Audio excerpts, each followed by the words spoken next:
And the Surgeon General, do you think that within the services you can adequately identify the potential mental health effects from neurotoxicity? So this idea that things like Lariam and so forth will have had a profound effect on some very few individuals. Are you comfortable that you're in a position to assess that? Is it something you believe is a factor? This is deep science, for which you need to do the appropriate sort of studies, and that's not something that the MOD's got the capacity to do in terms of that type of deep science. So we rely on the expert advice from other sources. Obviously, this committee will be very familiar with your investigation in the use of mefloquine, as you mentioned. Therefore, we rely on the advice from the advisory committee on malarial prevention. We rely on the advice from other experts from the scientific literature to determine risk and balance.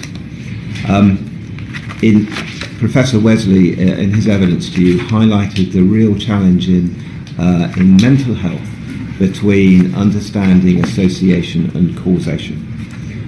Which is probably much more difficult than other physical health conditions, and therefore it's very difficult to prove anything more than a statistical association, a level of causation. And therefore, again, I'm not going to give a public statement on that question because I don't know the answer, and indeed that's part of the reason why people are doing research to answer that question.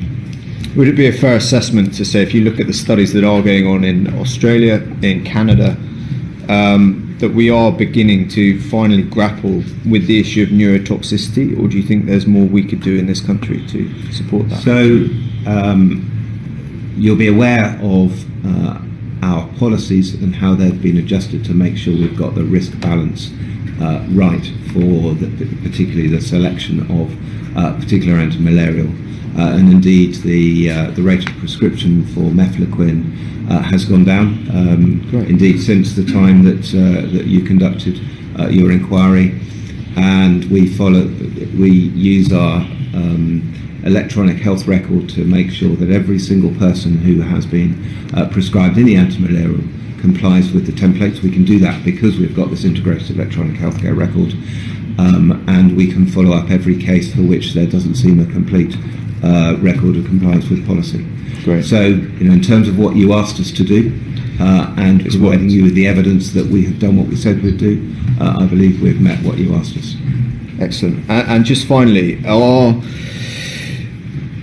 you comfortable that a lot of your, even down to unit MO level, people are content with the whole issue around mild traumatic brain injury?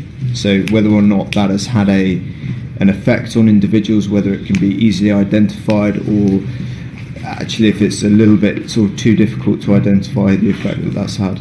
So one of the challenges even with the term mild traumatic brain injury is the diagnostic criteria around which you would then attribute the label or not. Sure.